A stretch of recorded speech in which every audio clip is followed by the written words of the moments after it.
Sinon, je pense que tu dois beaucoup. Le temps de régler les derniers petits détails. A priori, normalement, tout est bon. Voilà, maintenant qu'on a réglé les derniers détails techniques sur ces conditions de conférence un petit peu particulières, déjà, je vous remercie d'avoir fait le déplacement, d'être venu assister à cette... Donc, je parle plus fort. Je vais essayer de parler plus fort avec le masque. Essayer de porter la voix, c'est vrai que c'est une habitude qu'il faut prendre avec les masques. Donc, merci à tous d'être venus pour cette conférence partage. Je suis Benoît Régent, je suis responsable du département prospective chez Dentsu. Dentsu qui est l'un des 5 groupes mondiaux de communication qui accompagnent les entreprises à la fois sur leur stratégie de communication, mais également les organisations sur la manière dont elles peuvent se transformer avec le digital, intégrer des logiques de communication efficaces, mais aussi travailler sur leur pérennité. Et en fait, quand on travaille sur ces objectifs de pérennité, on avait commencé à réfléchir à des logiques de prospective, notamment comment les nouvelles technologies pouvaient aider les marques à se transformer. Comment est-ce qu'on pouvait intégrer des logiques de change management? Et alors qu'en fait, dès le début, on se posait des questions d'intelligence artificielle, de cobotique, d'objets connectés, d'accompagnement des entreprises dans l'intégration de ces logiques, on s'est rendu compte finalement au cours des dernières années qu'il y avait un véritable glissement de ces logiques, on va dire un peu techniques au départ, vers d'autres logiques un peu plus sur de nouvelles logiques de pérennité, réfléchir finalement à sa raison d'être, réfléchir à son rôle dans la société. Et on s'est donc posé la question de notre rôle, comment est-ce qu'on pouvait mieux accompagner les entreprises dans cette transformation. Et finalement, on s'est rendu compte que la pérennité n'était pas un vain mot, que finalement se poser la question de savoir si on existerait encore dans 10 ans face aux différentes menaces qui sont dans notre environnement, ça voulait dire travailler son organisation, travailler sa réputation et finalement la valorisation de l'entreprise, qui est quand même l'un des enjeux principaux du dirigeant, qu'il soit sur une étape de levée de fonds alors que c'est une start-up ou qu'il soit à la fin de son entreprise parce qu'il veut la céder ou parce que d'une manière générale, il est sur des moments clés qui nécessitent un accompagnement particulier. Ben, cette valorisation de l'entreprise est très, très liée de plus en plus à une logique d'intangible. Et donc, il est tout chaud, on vous le présente en exclusivité. On vient donc de rédiger un ouvrage chez Dentsu Consulting sur cette problématique de la prise de pouvoir des actifs intangibles et la manière dont on va pouvoir traiter la pérennité. Je suis accompagné ce soir en visio, il est à distance. Bonjour, on a Benjamin Grange avec nous, qui est l'un des co-rédacteurs de cet ouvrage, que je me propose très modestement de parcourir avec vous ce soir. Alors, pas dans le détail, parce que c'est un ouvrage quand même assez technique de quasiment 200 pages. Donc, je ne vais pas rentrer dans des détails techniques, je ne vais pas rentrer dans des détails financiers. L'idée de la conférence de ce soir n'est pas de faire une conférence spécialiste pour des directeurs financiers. C'est plus de partager avec vous la philosophie qui nous anime derrière cette démarche d'audit, de mesure et d'accompagnement de l'importance des actifs intangibles. Voilà, donc si Benjamin veut parler, il pourra faire un coucou à Fabrice qui pourra du coup diffuser son intervention, ses réactions. On n'a pas pu tester le son. Justement, Benoît, tu tombes bien parce que je voulais compléter ton introduction en proposant aussi un autre point de départ. Parce qu'en fait, ce que tu as évoqué est extrêmement juste, mais quand on a commencé cet ouvrage-là, on était avant le Covid. Et en fait, si on en est arrivé là, c'est parce que plein d'entreprises que l'on a accompagnées dans des moments de vie clés, notamment sur des opérations de haut de bilan, pour pas dire des levées de fonds, des fusions, des acquisitions, etc., nous ont posé la question de savoir ce qui structurait la survaleur. En d'autres termes, la différence qu'il y a entre, je dirais, la différence qu'il y a entre la valeur qui est payée, moins l'actif net comptable, moins les actifs intangibles IFRS. Il y a une partie, en fait, qui représente, qui peut être très importante pour les startups, puisqu'elle peut être environ, elle peut aller jusqu'à 90%. Et on nous a posé la question de savoir, mais finalement, comment cette partie-là, on l'identifie, comment on est capable de la gérer, et comment on est capable de faire percevoir cette valeur-là. C'était ça, en fait, le point de départ. Et puis, petit à petit, en fait, à force de creuser, à force d'interviews, à force d'analyse, à force de recoupement avec un certain nombre de professionnels, on s'est aperçu d'abord que ce sujet avait été relativement peu traité, c'est-à-dire, en d'autres termes, qu'est-ce qui fait la survaleur aujourd'hui des boîtes? Évidemment, survaleur qui est matérialisée au moment d'une transaction. Et comment cette survaleur, on arrive à mieux la faire percevoir.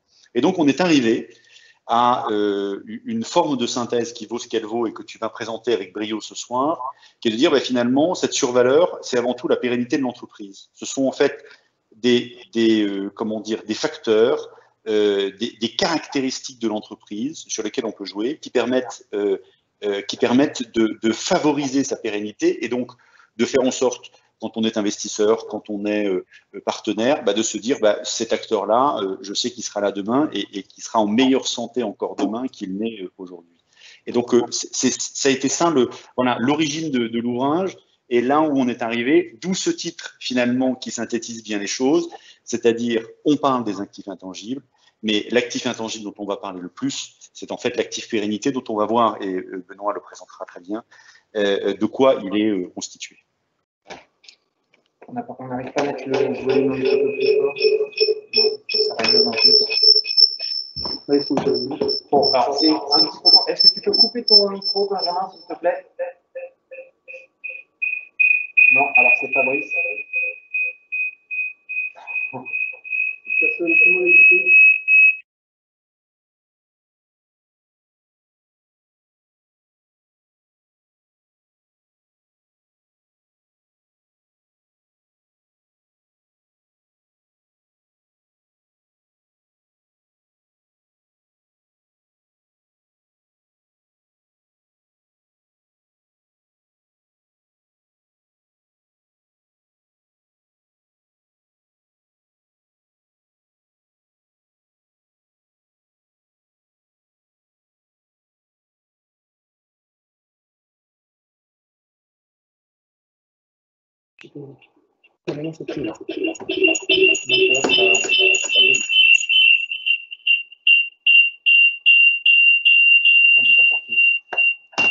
Pourquoi ça fait ça?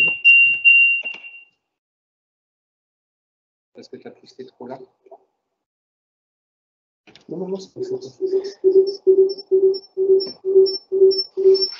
Évidemment, ça se fait pas dans la répète. C'est toujours pareil.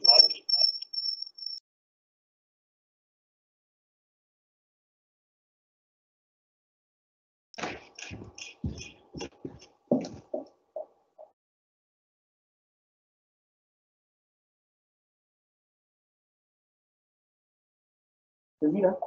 C'est bon. 1, 2, 1, 2. C'est bon? Ouais, ça résonne. Ok. Alors, attends, il faut que du coup.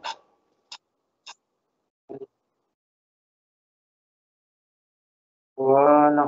Bon.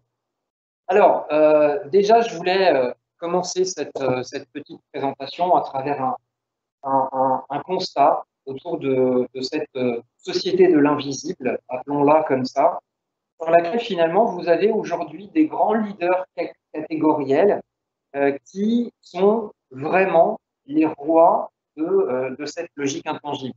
Quand on parle d'Uber, par exemple, et une énorme société de transport, de taxi, ils ne détiennent pourtant qu'un véhicule. Quand vous regardez Facebook, c'est quand même l'un des leaders dans les réseaux sociaux. Facebook ne produit pas de contenu.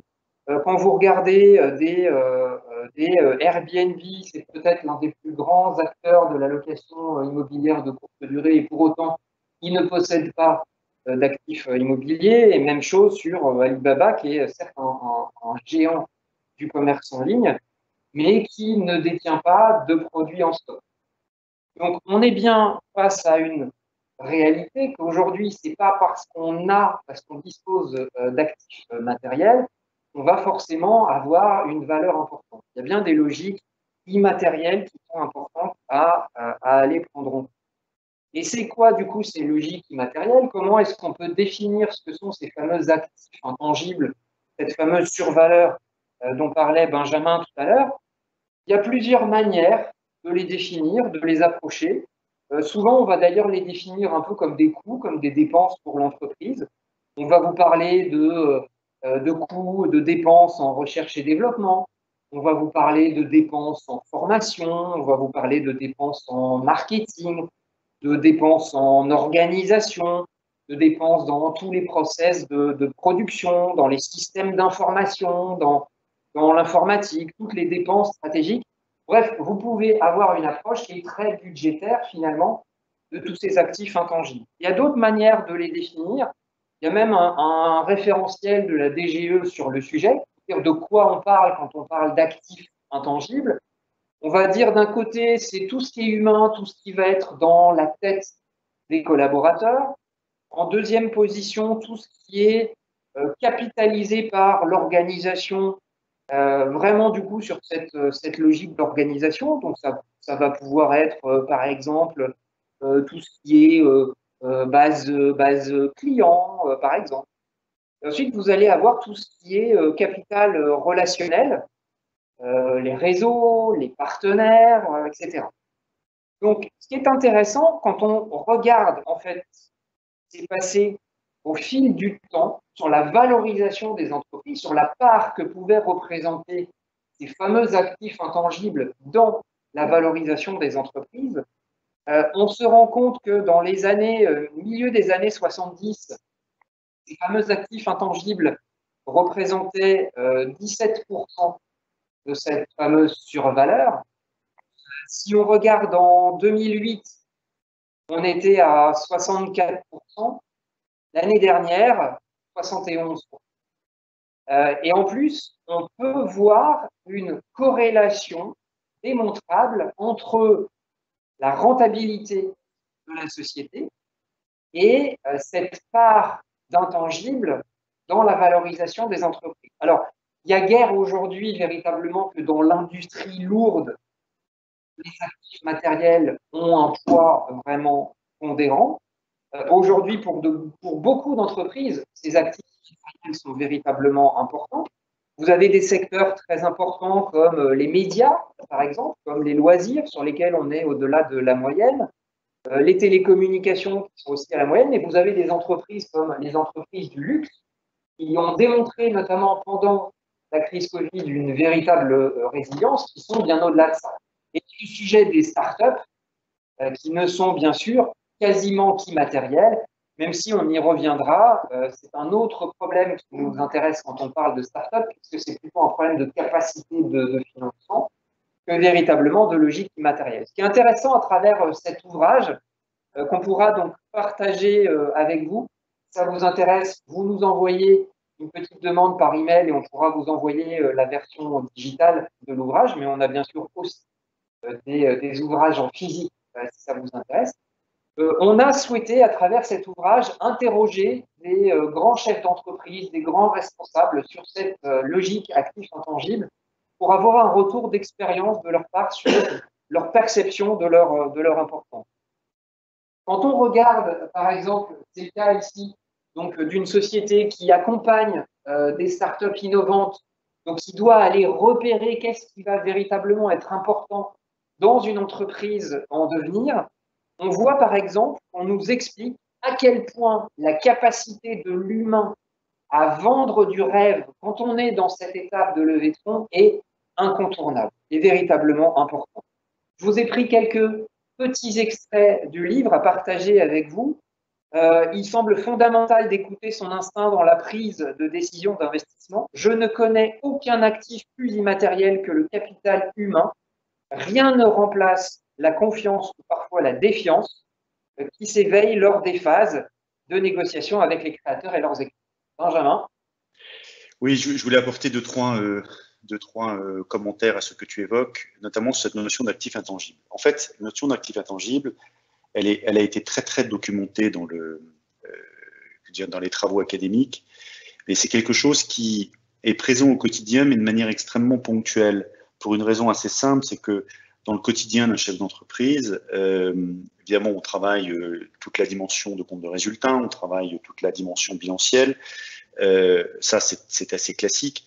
Mais en fait, la notion d'actif intangible, on va la retrouver avec le niveau de valorisation que tu évoques, c'est-à-dire que c'est presque 70% de la valeur d'une boîte, que quand on a une opération de haut de bilan. Donc en fait, quels sont les moments où on a besoin en fait de travailler cette notion d'actif intangible? Uniquement quand on a une opération de haut de bilan. Donc ça veut dire on fait une levée de fonds, on fait une vente, on fait une acquisition, etc. Sinon, en fait, on n'en a pas besoin. Et donc le paradoxe, c'est que la plupart du temps, ces actifs intangibles, je dirais, on les finance, donc ça renvoie à une charge d'exploitation ou à un investissement que l'on amortit. Et en fait, on en a la traduction au sens la valorisation que quand on fait une opération de haut de bilan. Donc en fait, ça reste pour la plupart des boîtes, paradoxalement, une charge d'exploitation. Et on en retrouve en fait toute la valeur de manière capitalisée au moment où il y a une transaction. Donc ça, c'est un des points majeurs des actifs intangibles dans leur globalité. Le deuxième point, et je rebondis sur le propos tout à fait que tu mettais en avant, qui est celui du patron du fonds d'investissement Truffle, qui traite en fait de la dimension équipe. Que vaut aujourd'hui le fait d'avoir une équipe de direction, une équipe soudée dans la manière de mener, de gérer un projet? Combien ça vaut en fait?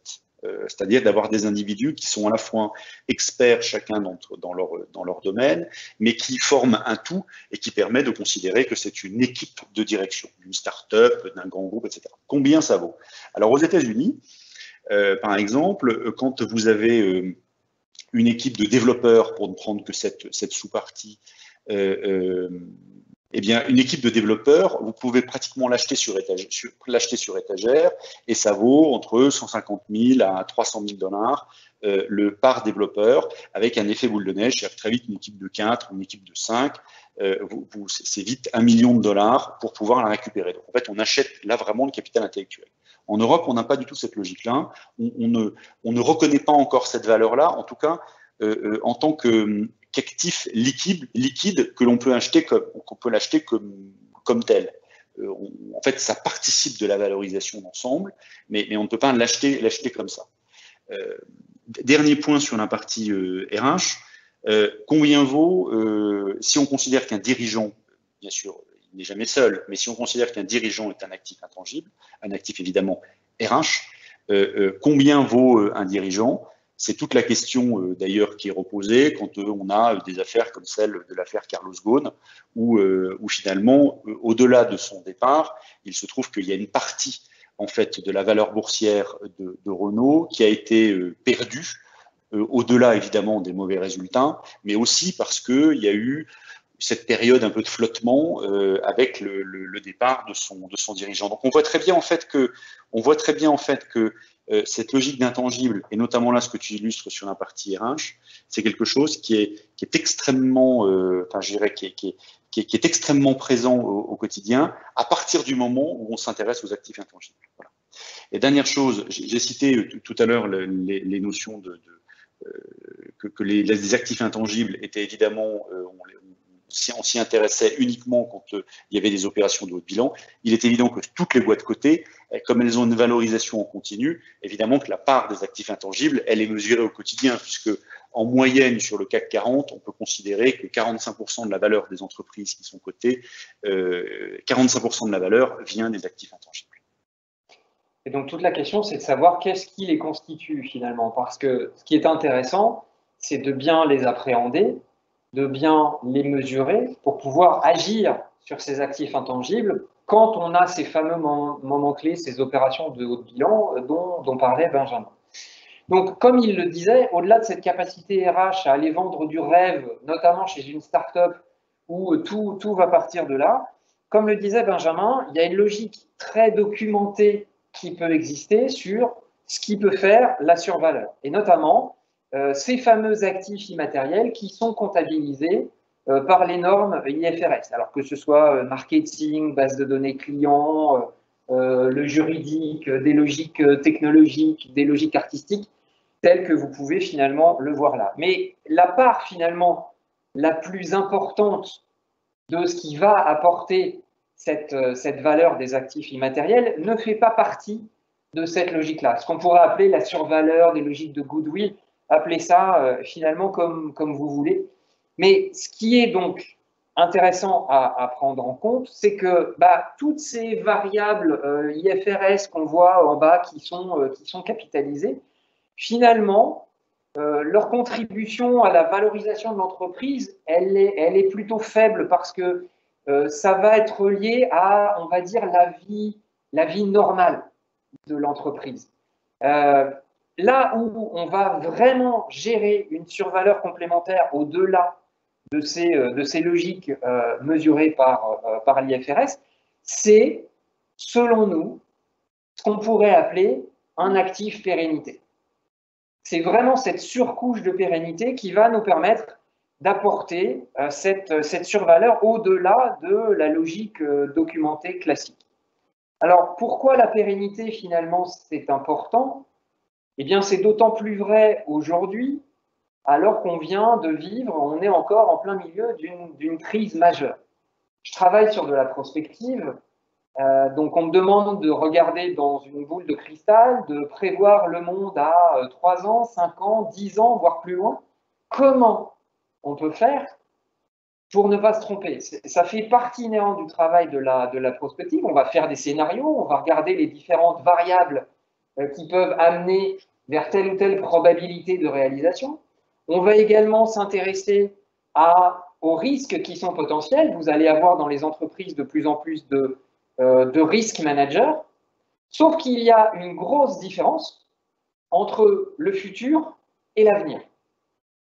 Finalement, le futur, il est prévisible. On travaille avec beaucoup de personnes qui sont responsables du risque, les rois de ces signes noirs qui identifient tous les risques possibles et toutes les barrières qu'on peut mettre contre ces risques. Très bien.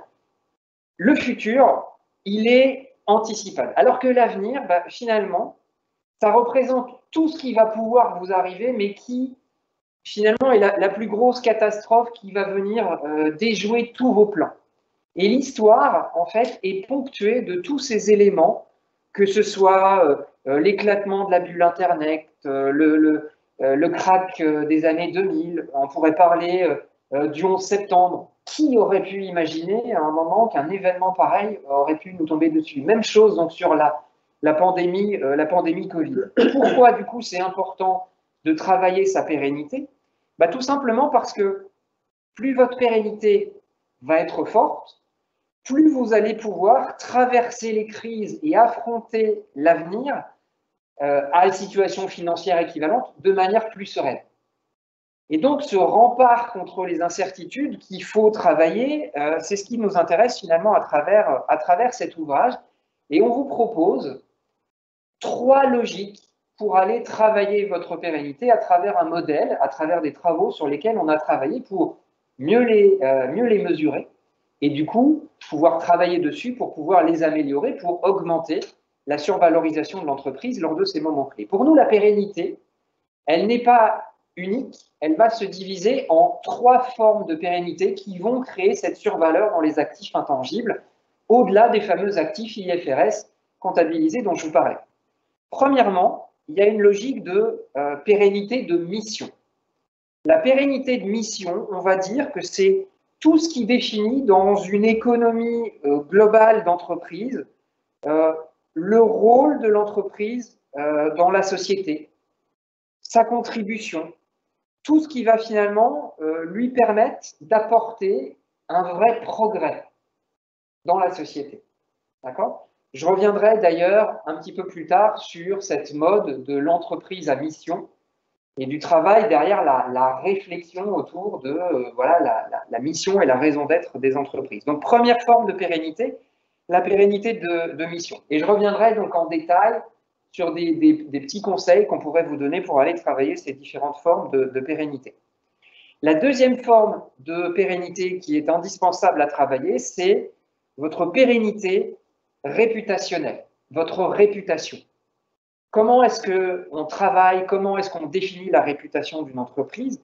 La réputation d'une entreprise, c'est la somme de sa notoriété et de son image, à ne pas confondre avec un discours publicitaire dans la perception. Là, ce qui est important, finalement, il y a une notion qui est véritablement importante, c'est la confiance. Parce que la manière dont vous allez pouvoir travailler la confiance avec vos publics va pouvoir amener un engagement, là aussi pérenne, que vous soyez sur tous vos publics, internes, intermédiaires ou externes. Dernière forme de pérennité qui nous paraît indispensable à travailler, ce que certains pourraient appeler une certaine forme d'agilité. Nous, on va parler de pérennité organisationnelle.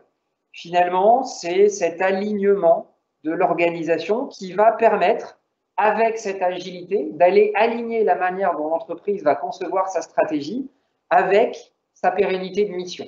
Est-ce que les deux sont effectivement alignés? Donc, il y en a bien un qui va précéder l'autre en termes d'organisation. Tout ça, ces trois formes de pérennité, peuvent s'évaluer, s'estimer pour une entreprise, se mesurer.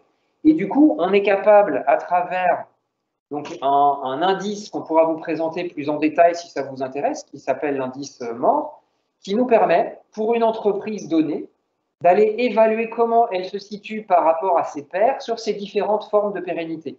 Je vous présente ici quelques exemples sur des sociétés comme Blablacar, Saint-Gobain, Peugeot. Comment est-ce que ces différentes sociétés sont situées par rapport, les unes par rapport aux autres sur leur travail de ces actifs intangibles. Donc, ce que je vous propose maintenant, c'est de rentrer un peu dans le détail de ces différentes formes de pérennité. On va rentrer un peu dans le détail de la pérennité de mission, la réputation et l'organisation. Ce qui est très important, et j'en parlerai à plusieurs moments dans la présentation, c'est bien de comprendre qu'on parle de manière authentique, de manière sincère. L'idée, c'est pas d'avoir un discours pour habiller la mariée, pour faire bien. On le voit notamment au moment de ces crises où on a certaines entreprises du luxe qui ont été capables de travailler leur pérennité de mission, celles notamment qui sont mis à aller fabriquer du gel hydroalcoolique.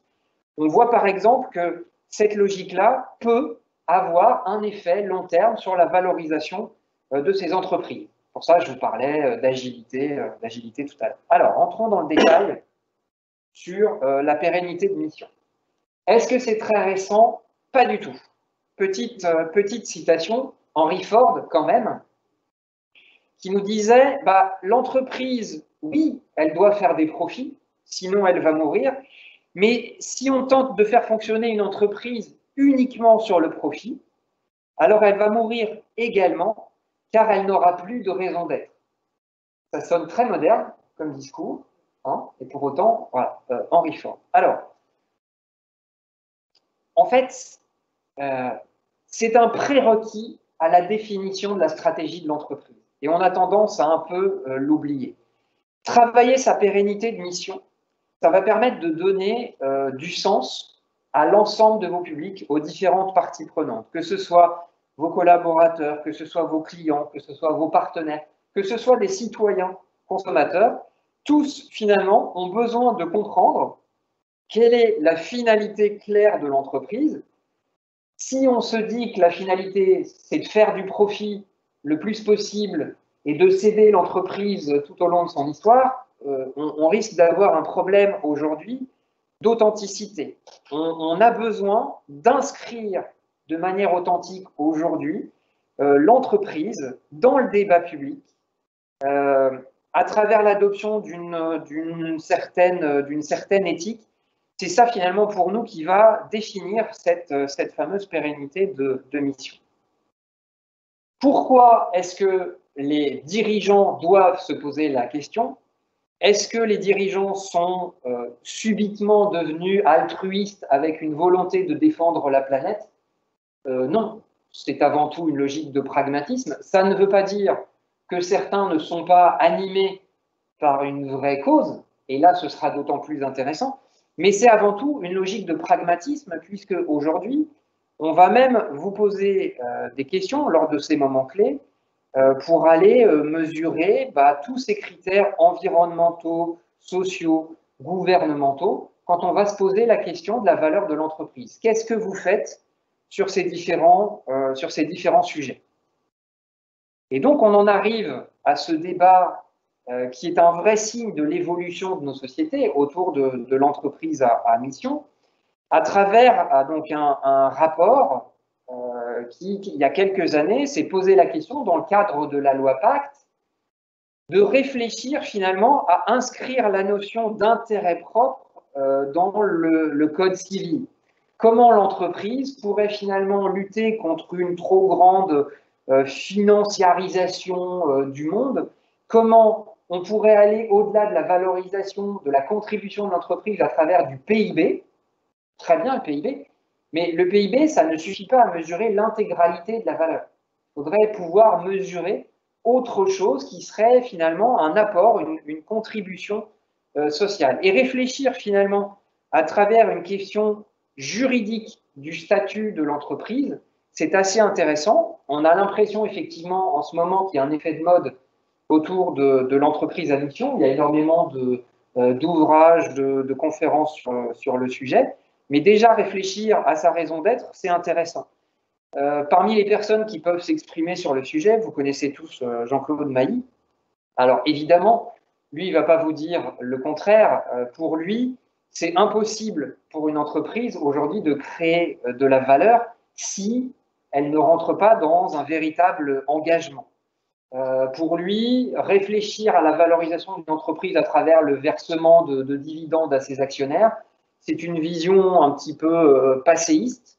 Aujourd'hui, il faut juger la responsabilité sociale, environnementale des entreprises, et c'est pour ça qu'il dit plutôt que de parler de la valeur en termes de PIB, ce qui est intéressant, c'est peut-être de parler des valeurs de l'entreprise et comment l'ensemble des partenaires peuvent aller partager ces valeurs. Donc, comment on fait concrètement en termes de mode d'emploi? Donc, attention à ne pas tomber dans le piège d'une raison d'être qui serait faite par une agence de communication. C'est vrai que c'est assez tentant de se dire finalement, c'est des experts de la communication, ils vont nous accompagner sur la rédaction de cette raison d'être. Ce serait une erreur. Il faut vraiment essayer de travailler de manière authentique. Quelle est la finalité de l'entreprise? Alors, certains l'expriment de cette façon, par exemple Lego, inspirer et développer les constructeurs de demain. On ne parle pas forcément de briques en plastique quand on le dit comme ça. Quand on s'appelle Decathlon, démocratiser le sport partout pour tous. Google, vous savez, qui veut numériser le savoir du monde et donc rendre les informations accessibles et utiles à tous. Ou encore, par exemple, la raison d'être d'Essilor, améliorer la vision pour améliorer la vie. Voilà, on pourrait se dire c'est un travail finalement de communication, mais il faut aller chercher un petit peu plus loin que ça. Quand vous regardez en fait les entreprises qui fonctionnent le mieux, elles sont en général animées par une véritable cause qui va transcender leur simple réussite économique. Donc c'est par exemple des constructeurs de voitures, des développeurs de logiciels, des compagnies aériennes qui vont se sentir vraiment investis d'une mission. Je veux favoriser la mobilité de mes clients, je veux révolutionner la manière dont les gens travaillent, je veux mettre les voyages à la portée de tout le monde. Bref, quelque chose que à la fois les clients, mais aussi en interne, que tout le monde va pouvoir comprendre, qui soit animé par une véritable motivation de l'entreprise. Autre logique importante dans le mode d'emploi, est-ce que l'entreprise doit ou peut être un organe politique, citoyen de débat? C'était un peu marcher sur des braises de se dire est-ce qu'on va sur ce terrain-là? Est-ce que le dirigeant a une mission politique vis-à-vis de ses salariés? C'est quand même un petit peu compliqué, au-delà de la simple mission de production. Toujours est-il qu'aujourd'hui, c'est compliqué, vu l'importance de ces sociétés, de ne pas aller sur ce terrain-là. On pense que l'entreprise doit débattre doit faire partie du débat citoyen, elle doit avoir le courage de revendiquer ses valeurs, ses ambitions, sa citoyenneté, son authenticité, et assurer finalement, de manière fière, le bilan écologique qu'elle va pouvoir proposer. Et tout ça, en toute transparence. Je reviendrai sur cette logique de confiance tout à l'heure, mais l'idée, c'est pas de faire de la transparence un alibi au mensonge en mode Élise Lucet qui déboule dans mon entreprise. Être authentique, ça ne veut pas dire que vous devez tout dire, mais ça veut dire que ce que vous allez dire doit être crédible, vérifiable, et ce, en toute transparence. Donc, bien sûr que vous allez travailler une formulation à votre avantage, mais il faut que ce que vous allez dire puisse être vérifiable et mesurable. Et donc, autre logique, il faut qu'on puisse mesurer, pas simplement une éthique de posture et de conviction aujourd'hui, il faut qu'on puisse mesurer véritablement la responsabilité. Donc, ça veut dire, si je vous prends un exemple concret, sur un revers de bâton en communication, au CES, il y a à peu près 2 ans, il y a une marque automobile qui disait « On s'engage à 2050 à avoir 0% impact carbone sur la planète ». Alors que le dirigeant se trouvait que c'était une très très bonne idée d'avoir dit ça sur une scène liée à l'innovation technologique, en fait, il a eu un gros retour de bâton sur les réseaux sociaux en disant « Attendez, 2050, c'est facile, vous ne serez plus au pouvoir dans l'entreprise. En gros, vous laissez le sale boulot à quelqu'un d'autre. » Non, on veut voir comment vous, en tant que dirigeant, vous allez pouvoir mettre en œuvre votre responsabilité, ce qui fait votre éthique, donc notamment sur votre impact sur la planète, mais maintenant et de manière mesurable. Le leadership est également une notion qui est assez importante dans cette pérennité de mission. Alors là, pour le coup, quand vous cherchez ce qu'est le leadership d'une entreprise, ça va vous paraître bizarre, hein, mais il y a très très peu de travaux qui existent sur le leadership des sociétés. Vous allez trouver beaucoup de travaux sur le leadership des individus. Qu'est-ce qui fait un bon leader par rapport à un manager? Cette capacité à aller embarquer les autres, etc. Mais le leadership, si on voulait le définir, pour nous, finalement, c'est la capacité que va avoir une entreprise à influencer son écosystème pour atteindre son objectif, mais finalement, avec l'ensemble de la collectivité, de manière mutuelle, collective, et tout ça pour une durée donnée. C'est assez difficile à aller évaluer. Dans les index Moore dont je vous parlais, on a tout un tas de questions qui vont nous permettre d'aller mesurer le leadership de l'entreprise, mais c'est véritablement important aujourd'hui de pouvoir s'en sortir. Et dernière chose, sur la pérennité de mission, dans les petits conseils rapides par rapport à ceux que vous pourrez trouver dans le livre, finalement, il faut réinventer ce qu'on fait au quotidien de manière permanente et de manière cohérente.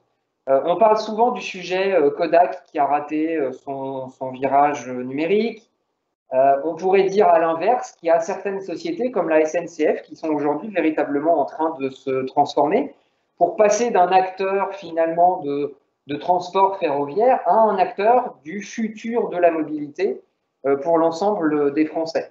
Il y a finalement pas mal d'exemples comme ça. Dans le livre, on traite également de l'exemple de la société AOL, qui était quand même l'un des géants du digital, mais qui s'est tellement diversifié dans tout un tas de domaines différents du digital, notamment qui a raté des logiques autour du mobile, à tel point que voilà, la société est passée en cessation d'activité en 2018, alors que pourtant c'était un acteur qui, a priori, avait véritablement compris les logiques du digital. Donc, si vous ne voulez pas vous faire des intermédiaires, il va falloir constamment vous poser la question de réinventer vos process, votre manière de faire, avec une chose en ligne de mire, c'est respecter avant tout votre identité, pouvoir rester cohérent, donc vous réinventer, mais en restant cohérent avec qui vous êtes véritablement.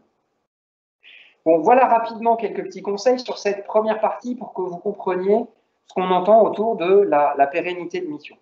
Deuxième chose, sur la pérennité réputationnelle, vous connaissez tous, je pense, cette citation de Warren Buffett, elle est connue, hein, il faut 20 ans pour construire une réputation et 5 minutes pour la détruire, donc c'est un travail assez compliqué. Et là encore, comme le disait Henry Ford, il y a deux choses très importantes qui n'apparaissent pas au bilan de l'entreprise. Son capital humain RH, on en parlait avec Benjamin, et sa réputation. Donc, comme je vous le disais tout à l'heure, la réputation, on va souvent la confondre avec un discours publicitaire, une certaine forme de storytelling des marques. En fait, dans les deux composantes, la notoriété et l'image, il y a des choses qui sont plus faciles à aller travailler que d'autres. La partie notoriété, se faire connaître, eh bien, à travers des logiques de médias achetés, de médias propriétaires ou de médias sociaux, vous allez pouvoir aller travailler finalement votre visibilité, votre reach, votre couverture. Donc finalement, se faire connaître, on va dire, c'est assez simple. Il y a une logique financière derrière. Aller travailler sa perception, sa confiance, son image, c'est une autre forme de travail parce que ça repose sur une logique de perception. De l'entreprise dans un sens, on va dire, plus corporation, du dirigeant dans un sens, là pour le coup, vraiment très leadership, guide sur l'ensemble de ses équipes, et puis également d'un comité exécutif dans l'entreprise, dans son sens d'organisation, d'alignement tout à fait agile. Et puis bien sûr, RH, là encore, avec des collaborateurs, dans le sens, est-ce qu'ils sont véritablement engagés ou pas. Nous, on pense que ce qui est important, c'est de transformer finalement cette logique de storytelling vers un mot, alors c'est pas très joli, mais on n'a pas trouvé une formulation plus correcte pour le dire, finalement ce qu'on pourrait appeler du story doing. On ne peut plus simplement juste raconter une histoire, sinon on risque d'être confronté à des gens qui vont, d'un point de vue publicitaire, vous dire « mais bien sûr, elle a marmotte, elle met le chocolat dans le papier ». J'en parlais il y a quelques mois avec le patron de Nestlé France, qui disait que finalement c'était très très compliqué aujourd'hui d'avoir un discours crédible auprès du public. Il me parlait de la marque Buitoni, en disant on parle de la Casa Buitoni sur nos pizzas Buitoni, etc. Les gens ne nous croient pas. Donc, ok, tu me racontes une jolie histoire d'Italie pour me faire rêver sur le paquet, tout ça c'est un truc marketing pour me vendre des pizzas industrielles qui sont fabriquées à la chaîne dans des usines. Il me dit, mais c'est dramatique, je ne sais plus quoi faire parce que la Casa Buitoni existe en vrai. C'est effectivement une fondation depuis 1800, etc. On a beau mettre en place des chartes sur l'origine du blé qui va servir dans nos pâtes à pizza, etc. On n'arrive plus à s'en sortir, à tel point que certains dirigeants dans l'alimentaire se posent la question aujourd'hui de tuer certaines marques patrimoniales parce qu'on n'arrive plus, dans ces logiques de storytelling, à véritablement être crédible. Une bonne manière d'être crédible, finalement, alors qu'on connaît les schémas classiques en mode TEDx pour aller attirer l'attention, c'est finalement d'aller dans le concret, d'aller sur le terrain, de co-construire et d'inventer finalement avec ces publics ce que vous pouvez faire. C'est important face au nombre de gens qui vous disent que la plupart des contenus qui sont fabriqués par les entreprises et par les marques n'ont absolument aucun intérêt. Donc, comment est-ce qu'on fait pour co-créer ? Par exemple, ça peut être un roadshow de la direction sur l'ensemble des sites de l'entreprise parce qu'elle va vouloir partager une nouvelle organisation, un nouveau plan. On y va concrètement, physiquement. Ça peut être un workshop de co-construction d'un plan de déploiement des actions du service qualité. Ça peut être la consultation de l'ensemble des collaborateurs pour aller choisir quelle est la prochaine grande cause en termes de mécénat qui pourrait être important pour vous.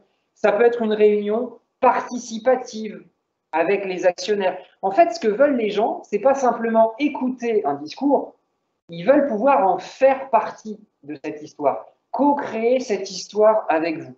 Donc, c'est ce qu'on va appeler ce story doing.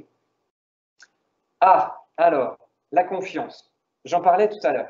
La confiance, on pourrait parler d'autorité couplée avec des logiques de conscience. Contrairement à cette logique de awareness, de notoriété, ça, vous ne pouvez pas l'acheter. Vous ne pouvez pas acheter la confiance de vos publics. Ça se décrète, c'est comme ça.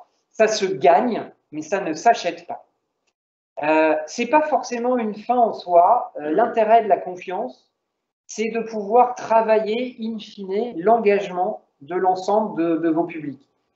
À l'interne, votre public en interne, s'il est engagé, ça va avoir énormément de bénéfices pour l'entreprise. Ça va limiter le turnover, ça va améliorer la productivité des collaborateurs. Un collaborateur qui a confiance dans son entreprise, son dirigeant, il va être plus concentré sur sa tâche, il va être plus épanoui, il va être plus serein par rapport aux risques sur l'avenir. Et puis aussi, s'il a confiance dans l'entreprise, il la recommandera à l'extérieur.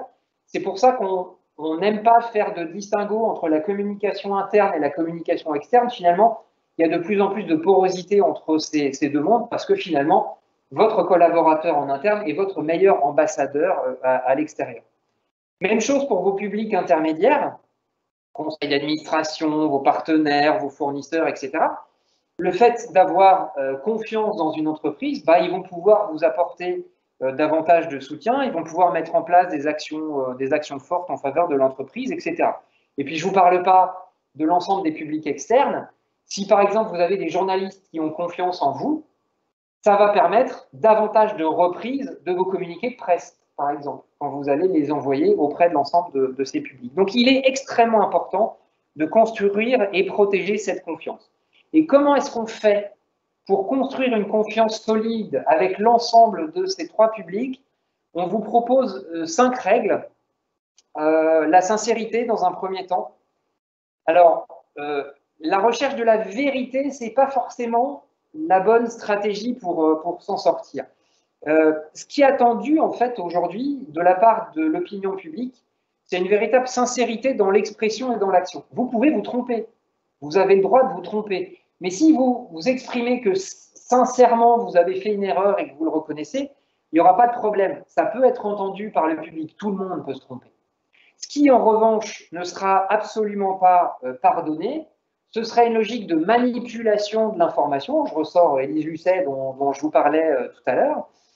Donc, ces logiques de manipulation, de duplicité, qui sont en plus dans la société où on ne fait plus confiance à rien aujourd'hui. La France est l'un des pays au monde où on a le moins confiance dans les gouvernements, dans les ONG, dans les entreprises. C'est particulièrement important. Deuxième chose, la cohérence. Il faut qu'effectivement les discours soient cohérents entre ce que vous allez faire sur l'interne, ce que vous allez faire sur l'externe, par exemple. La transparence. Si vous pensez que vous pouvez cacher encore quelque chose aujourd'hui en mode Dieselgate Volkswagen, c'est compliqué. Tout finit à un moment par se savoir à l'ère aujourd'hui des réseaux sociaux où les gens vont partager des choses. Donc, là encore, ça ne veut pas dire forcément tout dire ou ne pas présenter les choses sur un angle intéressant, mais en tout cas, ce que vous dites, il faut que ce soit transparent, mesurable. Quatrième pilier de la confiance, l'écoute. On a une chance absolument incroyable aujourd'hui. C'est que les publics s'expriment sur les réseaux sociaux, sur tous les sujets. Donc, quelqu'un qui est capable d'écouter va aussi être plus intéressant dans les discours qu'il va pouvoir délivrer auprès de ses publics parce qu'il sait ce qui va les intéresser. Et puis, c'est aussi finalement un bon rempart contre les crises. Si vous êtes capable d'écouter en temps réel ce qui se dit sur vous, vous allez avoir une meilleure capacité pour aller déjouer ces crises ou en tout cas les sentir venir. Et puis l'expérience partagée, je vous en ai parlé tout à l'heure, c'est cette logique de story doing, cette manière de co-construire finalement avec l'ensemble de vos publics. Il faut bien prendre en compte le fait qu'on est aujourd'hui dans une époque où les crises sont des menaces permanentes pour les entreprises. Des exemples, on en a plein. Vous vous souvenez peut-être de la petite vidéo qui avait été prise, je crois que c'était un avion United Airlines où ils ont sorti quasiment manu militari un passager. Tous les médias du monde se sont enflammés sur le sujet, c'est parti sur les réseaux sociaux. Là, vous allez avoir un impact assez lourd en termes de réputation pour l'entreprise. Vous vous souvenez peut-être aussi des gérants de magasins Super U pris en photo avec un safari, le pied sur des animaux morts, où la direction de Super U se dit « Comment je gère ce problème ? Est-ce que je dois me séparer de ces 2 collaborateurs pour l'exemple ?» Donc en fait, il y a 2 choses à faire. Comme je vous disais, écouter, ça veut dire mettre en place une veille efficace à travers des outils, des domaines, des mots-clés. Écouter, c'est un vrai métier aujourd'hui. Il faut des outils pour veiller ce qui se passe sur les réseaux sociaux. Et puis, il faut aussi préparer finalement ces logiques de crise, pas attendre que la crise arrive, mais anticiper tout ce qui serait possible, même si, comme je vous disais tout à l'heure, en général, tout ce que vous avez prévu n'est pas ce qui va arriver, mais en tout cas, en général, si vous avez une cellule de crise, et je peux vous dire qu'avec le Covid, il y a énormément d'entreprises qui ont commencé à constituer des cellules de crise chez elles alors qu'elles n'existaient pas, c'est important aujourd'hui d'intégrer véritablement tout ça. Parce que quand vous avez une crise qui survient comme ça, en termes de valorisation sur l'entreprise, l'impact est quasiment immédiat et c'est très très long pour réussir à remonter la pente après derrière. Donc on parle là d'impact long terme et on parle même aujourd'hui de logique de cyberactivisme. Donc là pareil, on pourrait en faire une conférence à plein sur ces nouvelles logiques. Mais même une fois que la tempête est passée, ça va laisser des traces. Prenez l'exemple de Barilla, par exemple. Barilla, il leur aura fallu plus de 8 ans pour remonter la pente d'une marque souvent citée en Italie comme marque symbole de réactionnaire, rétrograde, homophobe, après tous les problèmes qu'ils ont pu avoir justement liés à ces sujets d'homophobie. Donc, la réputation, c'est vraiment une composante très visible dans la création de valeur. Et pour autant, quand vous regardez la manière dont c'est mesuré, si vous regardez les risques qui sont les plus redoutés par les entreprises françaises, il y a des baromètres pour aller mesurer ça. Allianz, par exemple, le fait. Malgré tout ça, Volkswagen, le Dieselgate, Cambridge Analytica, l'épisode du 737 MAX chez Boeing, donc des exemples, on en a quand même légion. Et bien pour autant, quand vous regardez ces baromètres, les dirigeants nous disent que ce risque réputationnel, pour eux, n'est pas parmi les risques les plus importants. Et pour autant, voilà, sur la valorisation de l'entreprise, comme on vient de le voir, c'est véritablement essentiel. Troisième et dernière forme de pérennité, la pérennité organisationnelle. Donc notamment ce que des sociétés qui investissent dans les startups vont chercher à trouver. Le meilleur exemple, en fait, pour moi, je vous en parlais un petit peu tout à l'heure, le meilleur exemple, ça pourrait être Netflix. C'est ce que nous dit Reed Hastings, son patron, qui dit finalement, cette logique de se réinventer, c'est devenu une culture d'entreprise chez nous. Vous savez, Netflix, au départ, c'était un vidéoclub qui a commencé à envoyer simplement ses DVD par la poste avec des logiques de retour. Et puis, il a vraiment travaillé cette logique de mission, à quoi ça servait, et puis comment il a pu travailler son organisation pour aller délivrer la promesse. Donc, en fait, aujourd'hui, vous n'avez pas le choix. Vous êtes obligé de vous transformer si vous voulez véritablement survivre, doper votre croissance. Alors, assez rapidement, vous trouverez énormément d'exemples dans le livre. On va partager avec vous rapidement donc 5 fondamentaux qu'il faut respecter quand vous prenez en compte des décisions stratégiques en termes de transformation. Donc, vous les avez là. Ça, c'est les 5 variables qui sont véritablement importantes à prendre en compte quand vous voulez réinventer cette logique d'entreprise. Donc, c'est en fait les frontières qu'il faut intégrer dans ce volant finalement que vous pouvez mettre en place. Donc il y a une première dimension qui est purement stratégique et il y a une deuxième dimension qui est véritablement importante qui est liée au capital humain. Donc tous ces sujets de motivation, d'exécution, de cohérence de l'équipe, ça c'est le minimum. Si vous voulez être sûr de vous transformer en respectant le public, il faut travailler là-dessus. Si vous travaillez avec des experts, notamment justement du capital risque ou de l'investissement dans les entreprises, vous allez aller beaucoup plus loin. Vous voyez, si vous prenez par exemple l'exemple de Partech, même chose dans l'investissement, ils nous disent qu'ils ont aujourd'hui, quand ils évaluent une entreprise en termes d'investissement, une grille d'évaluation de 25 critères sur ces logiques RH. Et ils nous disent d'ailleurs que la crise de Covid a changé un petit peu la manière dont le capital risque et les sociétés travaillent ensemble, etc. Donc, très important cette logique d'organisation et d'humain. Mais Benjamin en parlait un petit peu tout à l'heure. Donc, en fait, on est capable d'évaluer toutes ces différentes dimensions, un petit peu comme je vous montrais sur l'indice tout à l'heure, pour réussir à noter différentes entreprises sur leur capacité à réagir. Benjamin, un commentaire ? Oui, je voulais, parce que tu as déroulé plein de choses, Benoît, et je voulais en profiter pour faire un tout petit tout petit récap. Qu'est-ce qu'on a vu depuis? Parce que tu vas beaucoup dans dans les détails, et c'est très bien, mais je veux être sûr qu'on ne perde pas la photo d'ensemble. On a vu que, en fait, les actifs intangibles aujourd'hui, ça faisait plus de 50% de la valeur d'une entreprise.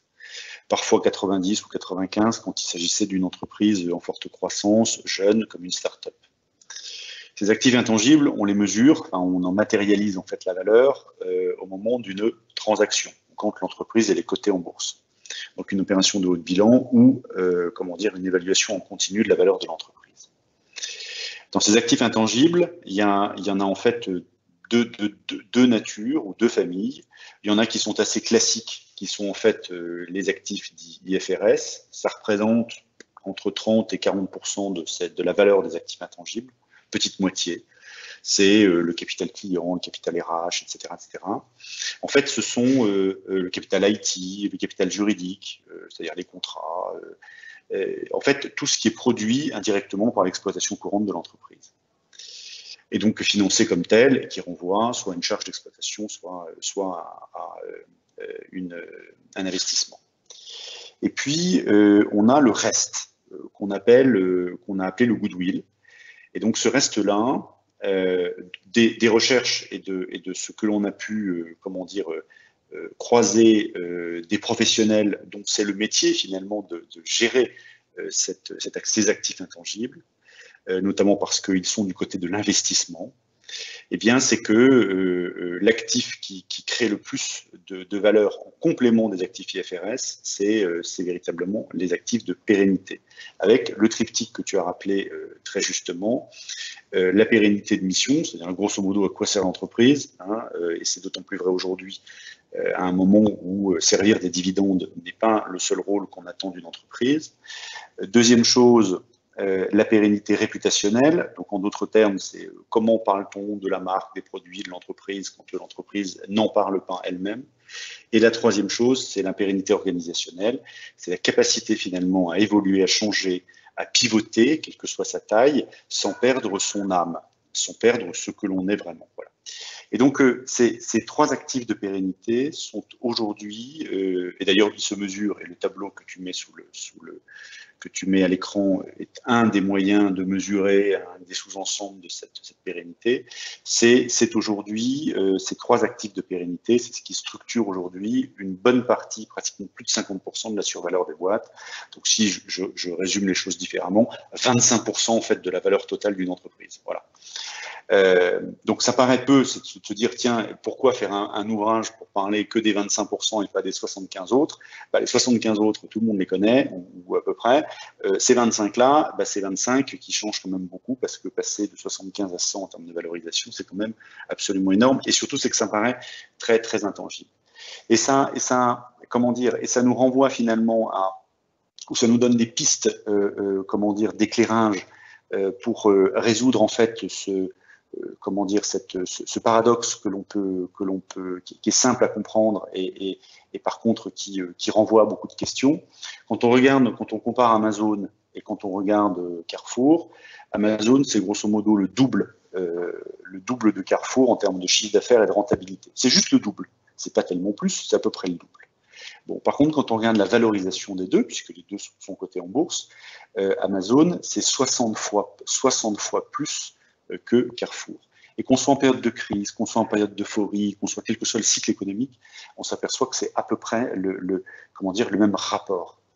Et donc derrière, on voit bien que là, on a poussé les choses, je dirais, à leur comble, et que personne n'imagine demain que Amazon n'aura pas de pérennité, alors que dans le cas de Carrefour, se pose la question depuis plusieurs années, en fait, de la pérennité du modèle de distribution d'un Carrefour, avant qu'ils ne fassent leur mue. Juste pour conclure sur cette présentation, parce qu'il est déjà 19h10, vous pourrez trouver finalement dans l'ouvrage également des conseils pratiques sur les différentes formes d'actifs intangibles que vous allez pouvoir travailler en fonction de ces fameux moments clés importants. Donc quelques petits conseils, on parle dans l'ouvrage de cette culture franco-française du secret de préserver ses données, son secret industriel, etc., qui finalement nuit beaucoup plus à la productivité et à la valeur entreprise qu'autre chose, à l'ère de l'open innovation. Et puis, vous trouverez également dans l'ouvrage une manière donc de trier ces différents actifs intangibles sur deux axes. D'un côté, une logique de singularité ou de rareté. Finalement, c'est la liquidité et la fréquence de l'existence des transactions que vous allez pouvoir trouver là. Et une deuxième dimension, donc, qui est plus la composante humaine RH dont on a pas mal parlé sur les entreprises. Et du coup, bah, vous allez avoir 4 cadrans, 4 logiques d'actifs intangibles. Et ce qui est intéressant, c'est que les actifs intangibles n'existent jamais, contrairement aux actifs tangibles, avec une valeur en tant que telle, en silo pour eux. Les actifs intangibles fonctionnent très très bien en combinaison les uns avec les autres. Donc vous avez par exemple toute la catégorie des potentiels qui sont finalement des actifs intangibles qui vont aller accélérer toutes les survaleurs ou les actifs monnayables par exemple. C'est un peu aussi la logique des catalyseurs qui sont certes un peu volatiles mais qui vont pouvoir aller décupler le pouvoir d'autres actifs. Et en fait, une fois que vous avez compris comment se positionnent ces différentes logiques intangibles, vous allez pouvoir, en fonction des différents moments clés dont parlait Benjamin tout à l'heure, décider d'aller travailler la mise en avant de certains actifs intangibles plutôt que d'autres. Donc ça, c'est de manière très... Bon, peut-être que, parce que Benoît, oui. Benoît, il y a encore beaucoup de choses, enfin, on pourrait parler pendant des heures. Peut-être que vous avez prévu une partie de questions. Oui, oui, tout à fait. J'avais juste donc une dernière slide qui était ce ah oui, alors, ok. plus un. Ok. Peut-être que tu me laisses faire cette slide-là. Avec plaisir. Voilà. En fait, si on veut résumer notre propos de manière assez simple, aujourd'hui, si on veut gérer à la fois, si on est dirigeant et que l'on veut gérer à la fois cette quadrature du cercle, c'est-à-dire en d'autres termes, gérer le court terme, mais préparer aussi la valeur patrimoniale de l'entreprise, c'est-à-dire maximiser sa valeur demain au moment où elle sera vendue. Eh bien, on doit gérer les 3 P plus 1 ou les 4 P. Alors, ce n'est pas les 4 P habituels, product, placement, etc., classiques. C'est en fait dans ces 3 P plus 1, c'est l'actif pérennité de mission, l'actif pérennité organisationnelle, l'actif pérennité réputationnelle, et le dernier, c'est le profit. Parce qu'en fait, si on veut arriver en fait à travailler l'ensemble de manière équilibrée, évidemment, il faut une exploitation courante qui dégage du profit, sinon on n'a pas la marge de manœuvre pour pouvoir investir, et en même temps préparer l'avenir, veut dire en fait travailler sur ces trois actifs. Et c'est cette combinaison entre la gestion du court terme, je dirais de l'exercice comptable annuel, et puis de la construction de ces actifs de pérennité, les 3 qu'on a cités, évidemment de manière pluriannuelle, qui fait qu'on trouve le bon équilibre entre finalement une exploitation rentable et puis la valeur de cession au moment où tout au moins l'opération de haut de bilan, quand il y en aura une. Pour les questions, on va devoir jongler entre les questions physiques des personnes dans la salle et des personnes à distance. Est-ce que tu as des questions, Fabrice, sur les personnes à distance? Pour l'instant, non. Pour l'instant, non. Est-ce qu'il y a des questions dans la salle? Oui, monsieur. Vous avez cité plusieurs exemples. Le Dieselgate de Volkswagen, le Boeing. Est-ce que vous avez réellement identifié l'impact de Volkswagen avec Boeing, plus que ça a été identifié? Moi, j'ai bien vu, je suis en Allemagne, et là, en France, il y a des mains à leurs parents.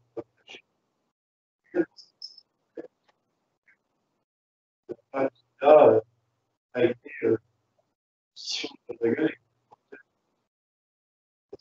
la question, Benjamin?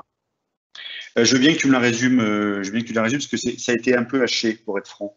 Alors, si je résume, et vous allez me dire si je résume donc bien vos propos, est-ce que finalement, c'est pas beaucoup de bruit pour rien? Parce que finalement, en termes d'impact, quand on regarde notamment le Dieselgate, peut-être qu'il y a certains enfants qui, en Allemagne, ont demandé à leurs parents de ne pas acheter un véhicule de cette marque, mais finalement, la marque est toujours leader. Boeing, avec son 737 MAX, vend toujours autant d'avions. Est-ce que c'est véritablement quantifiable et important, cette mesure de risque réputationnel? Est-ce qu'on est capable de la mesurer ou pas? Est-ce que vous l'avez quantifié? Est-ce qu'on l'a quantifié? Oui, alors votre question, elle est majeure, c'est-à-dire que la pérennité réputationnelle seule n'est pas un indicateur en tant que soi, c'est-à-dire qu'elle n'a de sens que quand on a aussi les autres. Il y a des industries, vous les avez rappelées, vous avez bien pris les contre-exemples, dans lesquels, même si il y a eu, comment dire, des chocs réputationnels et un peu majeurs, puisque c'est des entreprises qui ont grosso modo failli ou menti, eh bien, l'impact à court terme a été important, parce que ça s'est vu tout de suite sur le cours de bourse. En revanche, elles sont toujours là. Oui, mais enfin, c'est quand même des entreprises qui ont une pérennité organisationnelle extrêmement forte, c'est-à-dire une capacité finalement à pivoter leur outil de production pour s'en sortir en gardant leur ADN, et il y a une pérennité de mission qui est elle-même extrêmement forte. C'est-à-dire, en d'autres termes, on sait à quoi sert Airbus et on sait à quoi sert Volkswagen. Et ils le travaillent d'ailleurs, beaucoup plus. Donc, je veux dire, c'est que c'est pas. C'est pour ça qu'on disait qu'il y a vraiment une gouvernance des 3P+1. C'est-à-dire que si effectivement vous avez une exploitation lourdement déficitaire, pas de pérennité de mission, pas de pérennité organisationnelle et pas de pérennité réputationnelle, c'est clair que vous êtes mal parti. Maintenant, il est sûr que toutes les entreprises ne font pas carton plein sur ces 4 indicateurs. Et souvent, il y en a un sur lequel elles sont moins bonnes que les autres. Donc, votre remarque est tout à fait justifiée. J'ai répondu à votre question ou pas? Oui, moyennement, parce qu'il y a quand même eu du mensonge. La mission de vendre des avions, bon, ok. Enfin, je ne sais pas si les fameux 3P, comme pour des acteurs comme Volkswagen et Boeing, ont réellement été. Je voulais savoir l'évaluation. Je me dis que les ingénieurs américains aéronautiques rêvent tous encore d'aller bosser chez Boeing et les ingénieurs automobiles allemands rêvent tous d'aller bosser chez Volkswagen. Ça n'a pas changé, tant que ça. Mais ce qui m'intéressait, c'était la quantification de l'impact. Oui, alors en fait, pardon, votre point, enfin, quand on dit pérennité réputationnelle, on le mesure sur l'ensemble des parties prenantes. Et là, vous avez 1000 fois raison, c'est-à-dire qu'au niveau des médias, le Dieselgate, ça a été une vraie affaire. Au niveau des clients, un peu, d'accord. Enfin, il y a des gens qui ont toujours besoin d'acheter des bonnes voitures et acheter du diesel. Donc, de toute façon, elles le font. Par contre, là, vous avez raison, quand on mesure la pérennité réputationnelle, on mesure aussi vis-à-vis des collaborateurs, vis-à-vis de l'ensemble de l'écosystème, vis-à-vis des partenaires, vis-à-vis des fournisseurs, vis-à-vis des clients industriels. Et donc, tout cela, quand on fait cet exercice, et on le fait souvent, on s'aperçoit qu'en B2B, sur les acteurs industriels, l'impact au sein de l'écosystème est moins important qu'on veut bien le penser. Et dans les deux cas que vous évoquez, c'est-à-dire et Airbus, et Boeing et Volkswagen, en l'occurrence, l'impact sur les clients finaux, peut-être un peu plus chez Volkswagen, peut-être pendant grosso modo 1 ou 2 ans, mais pour le reste des partenaires, oui, enfin, de toute façon, Volkswagen est un très grand groupe industriel avec lequel il est toujours intéressant de travailler et pour qui il est toujours intéressant de travailler. Donc ça a eu un impact relativement limité. En revanche, je vais vous donner un deuxième exemple dans une autre industrie sur laquelle il y a eu un impact absolument colossal. Quand par exemple, Picard a eu cette affaire de viande de cheval dans je ne sais plus quel plat cuisiné, sur lequel globalement, ils n'y pouvaient absolument rien, puisqu'en fait, ils n'y pouvaient rien.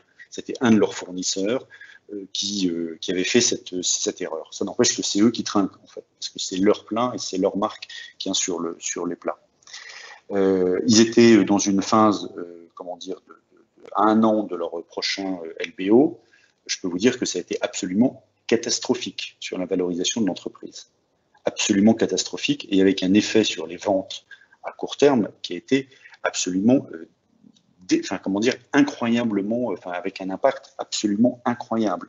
Alors qu'en fait, acheter des lasagnes ou je ne sais pas quoi avec de la viande de bœuf, c'est évidemment pas acheter des spécialités au crabe. Vous voyez, donc ça n'a absolument rien à voir. Et pourtant, il y a eu un impact global, mais qui a été presque de moins 30%. Et pour remonter la pente, ça a été extrêmement long. Alors qu'ils n'y pouvaient rien du tout. Même si, bon, on peut dire que le contrôle qualité a failli chez eux.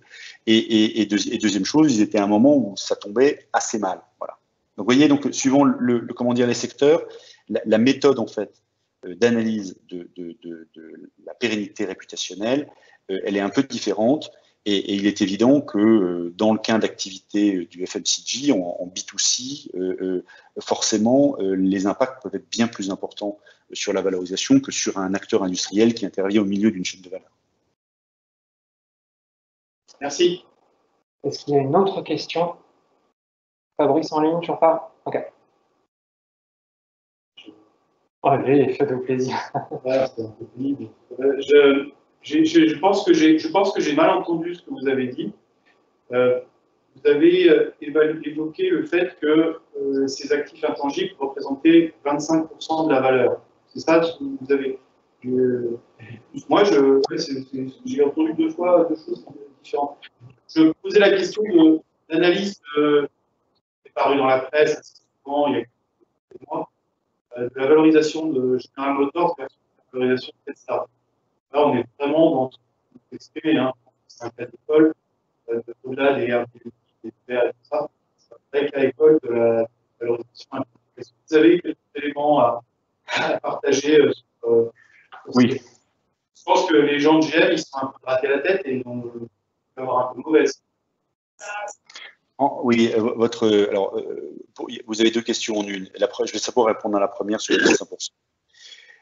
Quand on regarde le CAC 40 depuis une dizaine d'années, mais on pourrait remonter plus loin encore, chaque année, vous avez Ernst & Young, et en particulier Ricol Lasteri, qui fait une évaluation de la part des actifs intangibles dans la valeur des entreprises du CAC 40.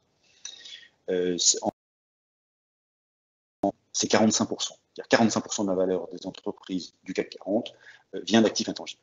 Alors évidemment, c'est une moyenne. Quand vous êtes dans la construction, c'est plutôt 10. Quand vous êtes dans les télécoms, c'est plutôt 70 ou 75. D'accord? Ouais, donc il y a un écart type qui est important. Si on regarde maintenant sur des entreprises plus petites, les PMI, PME, ou voire les startups qui font des tours de timbre avec une valorisation élevée, on est plutôt à 95% d'actifs intangibles. Vous voyez? Donc, difficile en fait de faire une moyenne quand on a un écart type très important. Si je mets simplement sur le CAC 40, d'accord? Si on considère que la moitié de la valeur, c'est des actifs intangibles, si maintenant on zoome dans ces actifs intangibles, il y en a à peu près la moitié qui viennent d'actifs qui sont dits IFRS, c'est-à-dire dont on peut retrouver une trace au bilan, d'accord?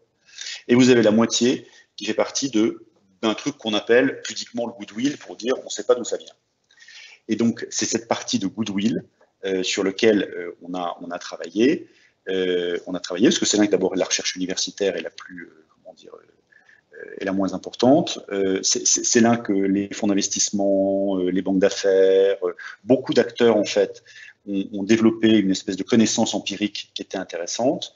Et c'est ça qu'on a synthétisé dans cet ouvrage. Donc, si je reprends la moitié de la moitié, ça fait en moyenne 25%. Donc, vous avez 25% en fait de la valeur des entreprises du CAC 40 qui viennent de ces actifs intangibles que nous, on a appelés, avec nos mots, pérennité, avec ces trois aspects de pérennité, organisationnelle, de mission et réputationnelle. Voilà, on aurait pu appeler différemment, mais en d'autres termes, pérennité, parce que c'est en fait quelque chose qui structure en fait le moyen terme. Après, pour votre deuxième aspect, c'est General Motors versus Tesla. On aurait pu prendre Peugeot versus Renault versus Tesla, hein, c'était pareil. En fait, on voit très bien que aujourd'hui, vous pouvez faire n'importe quel micro-trottoir pour ceux qui connaissent en fait ces entreprises. Vous vous dites, est-ce que Tesla a plus d'avenir que Renault ou pas? Vous voyez? Donc, déjà, vous voyez, je regarde que la capacité à structurer le futur. Bon. Ensuite, quand vous regardez les éléments, vous avez en fait, en termes de réputation, Tesla est quasiment au top. D'accord? Vous avez ensuite sur la capacité, la pérennité organisationnelle, vous avez une entreprise qui est jeune, sans historique, sans activité du passé, et qui a montré sur les 10 dernières années, je pense à Tesla, une capacité à reconfigurer l'outil de production pour arriver en fait à tutoyer ou challenger les grands leaders du secteur. Puis à côté de ça, vous avez tous les mastodontes, et General Motors en particulier, qui sont toujours en train de se défaire de leur outil de production, de voir comment on peut produire à moins cher ailleurs, comment faire des alliances pour faire des économies d'échelle, etc., faire de la différenciation retardée, etc. Bon. Et sur la pérennité réputationnelle, sur la pérennité de mission, on a un constructeur automobile dont le job, c'est de faire des voitures, et puis vous avez Tesla qui essaye de transporter un peu plus les choses, et donc vous avez des excellents ingénieurs. Enfin, allez travailler vous posez la question à la sortie de l'école d'ingénieur, où est-ce que voulez-vous travailler, chez Tesla ou chez Renault, vous avez un peu la réponse dans ma question. Donc vous voyez, donc, si je pense ces 3 aspects, vous voyez bien que sur les aspects de pérennité, vous avez un Tesla qui a bien sûr beaucoup plus de crédit que des constructeurs normaux. Après, il y a d'autres éléments, si vous voulez. Vous avez chez les grands constructeurs beaucoup de badwill, parce que vous avez des outils de production qui renvoient à beaucoup de capex, qui sont sous-utilisés, qui coûtent cher, ou qui nécessitent finalement des logiques de write-off si on voulait en faire table rase. Et donc ça aussi, ce sont des choses qui détruisent aussi de la valeur, ce que n'a pas Tesla, vous voyez, de l'autre côté. Donc c'est plein d'éléments comme ça qui montrent comment, en fait, voilà, même dans le domaine industriel, eh bien, un acteur, et c'est probablement l'un des rares exemples, eh ben, on a un acteur nouveau, un acteur tech, qui est venu challenger finalement les mastodontes du secteur. Merci pour cette réponse. Elle appelle à une question, une remarque complémentaire qui est est-ce que vous avez évalué l'usure des actifs intangibles? Parce que là, vous faites état sur Tesla, mais il y a une vraie capacité, ces actifs intangibles vont s'user et ont une capacité d'usure. Alors, nous ne les avons pas, mesuré l'usure. C'est une excellente question, parce qu'en fait, il y a des actifs intangibles qui sont à forte péremption et d'autres à faible péremption. Prenons un portefeuille client. C'est par définition quelque chose qui a de la valeur peut-être pendant quelques mois, mais on ne peut pas considérer qu'un client d'il y a 3 ans, c'est un client qui a la même valeur future qu'un client qui a été acquis il y a 3 mois. Vous voyez, donc c'est voilà, une vraie différence. Donc oui, il y a une valeur d'usure. Est-ce qu'on l'a mesurée? Non.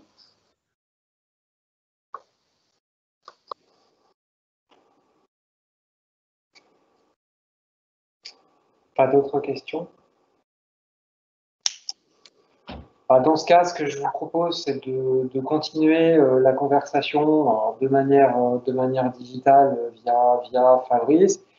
Comme je vous le disais, via Fabrice, on vous enverra donc la petite adresse pour que vous puissiez nous envoyer un petit mot si vous voulez récupérer l'ouvrage, que ce soit en digital ou… Enfin, l'ouvrage, Benoît, un abstract de l'ouvrage, parce que l'éditeur souhaite quand même en vendre quelques-uns. Donc en fait, c'est un digest de l'ouvrage, voilà. Mais, ce qui permet de contourner un peu le sujet de la nécessité de vendre. Ah oui. Non, c'est bon. Ok, très bien. Dans ce cas, on va donc clore, on va remercier tous ceux qui nous suivaient à distance, on va vous remercier tous ceux qui étaient venus en physique, et puis on continue la conversation si vous le souhaitez à l'issue de la conférence. Merci à tous. Merci à vous. Merci Benjamin.